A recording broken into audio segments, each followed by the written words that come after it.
This is to a friend on Facebook. I won't say his name because it's something personal, but this is something I wish I would have had more guidance on when I was becoming more religiously observant, and unfortunately I didn't, and I feel I made some mistakes, and it's time that I'll never get back. But thank you for this question, and hopefully it'll help you, at least guide you in terms of what I think, and maybe it'll help others too as well. The question is, I began to make tshuva, and I'm striving to be a better Jew. I've never felt better about anything my entire life. You mentioned in one of your videos that some of your old friends reacted negatively to your decision. I'm just wondering if you still have a relationship with any of those people. I'm losing lifelong friends faster and easier than I ever could have imagined. People I've known since I was a tiny kid are looking at me and talking about me like I'm a complete stranger, a psycho all of a sudden. Also, even with friends that have been a bit cooler about the changes I'm making, I find myself being offended by comments they'll make, and I start to look at everyone differently. I'm starting to wonder whether these friends are worth keeping at all. They're terrible Jews, this is for sure, but it's hard blaming them considering where they grew up. How would you suggest I handle these relationships through this transition of mine? I imagine it's only going to get more complicated. Should I try my hardest to hold on to these friends, as bad as they may be? I'm really sorry to bother you with this. I don't know you, but you seem like a very nice person. It seems you've had similar experiences, so I'd appreciate any advice at all. I've been making new friends around the settlements and so on, but I miss that level of comfort I had with my other friends. In short, I guess I'm just feeling very alone on this earth ever since I discovered God. This is something that you should know is a common experience. There's actually a book by Rav Soloveitchik, may the memory of the righteous be recalled for a blessing, called The Lonely Man of Faith, and he examines, in part, this concept of when you really are a man of faith, there is a tinge of loneliness in it. But this is something that I would say, first of all, definitely do not call them terrible Jews, because the Rebbe and also many other scholars of his generation, of our generation, said that there's a Jewish law concerning a baby that was kidnapped at birth and was inscripted into like a Greek lifestyle and never was taught the Torah. So the baby is still Jewish, but has no knowledge of the Torah. This baby is not held accountable for their actions. They eat pork, they desecrate the Sabbath, they do whatever they want. They're called a tinuk shenishba, a stolen baby.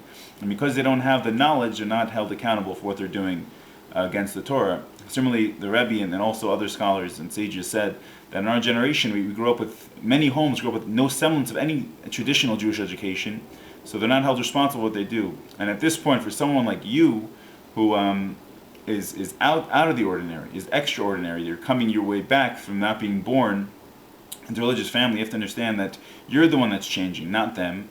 And it's only normal for them to kind of and I would just ask them to be as honest as they can with you and to ask questions and you answer them. And as long as there's a mutual level of respect, you should be able to continue these relationships. And it's very important, I think, for a couple of reasons. I would also say be sure to make new relationships with religious people. That's also going to help you and also going to be a new support system for you. But I would never abandon old relationships. You've gone through a lot with these people. They know you very well. And how it can help you is there's a tendency among people who become more religious to be a little extreme. This is something that is you might it's almost natural. If you're going to change your whole life, chances are you're going to do it sometimes you do it to an extreme. So with your friends, there are always good kind of check marks to see if you're still really the same person or if you're becoming someone totally different, and if so, is it good or is it bad? And obviously you have to talk with them and discuss, is their objection because you're serving an invisible God that they can't relate to currently? Or is it because you're doing things which are not nice and exclusive and you're being too strict? And with all these questions, always have a rabbi in hand that you can ask certain types of questions about what you can do with them and how you can entertain them and how they can entertain you and what's fair ground. Obviously, as you explore the levels of being kosher, things will change about how you go out to eat, maybe. And things like this, and Sabbath observance obviously it'll be a day off, but I would suggest holding on to your friends. They're your friends by divine providence, and you never know. A lot of times there's stories that a friend will become religious, and then many years later another friend will become religious, and because they stayed friends, now they're even better friends, and then a much closer bond. So I don't know. I definitely do not call them terrible Jews. They just didn't have the education like I didn't have, like you didn't have, and I know even now with my education, I could do a lot better and I could do a lot more. And it's just a matter of applying myself and listening to the words of the Torah as often as possible and learning as much Torah as possible. And that's it. Definitely do not become, there's a tendency sometimes, you see it, that people become religious. There's like this sense of arrogance, like, I found God and you didn't. So if God has blessed you to find Him, the last thing it should do is lead to arrogance. It says that about arrogance, in a place where the arrogant stands, God himself cannot stand, because he's so full of himself. There's no room. A full container doesn't have room for anything else. So this man is so full, there's no room for God. So arrogance and conceit, these things, and pride for silly reason, these things are antithetical to religious doctrine, and at least in Judaism. And you should remain of a humble spirit and should understand that you're finding what you're finding because God is blessing you to find it. And maybe it's just not the time for your friends to find it yet. Maybe, unfortunately, it might never be.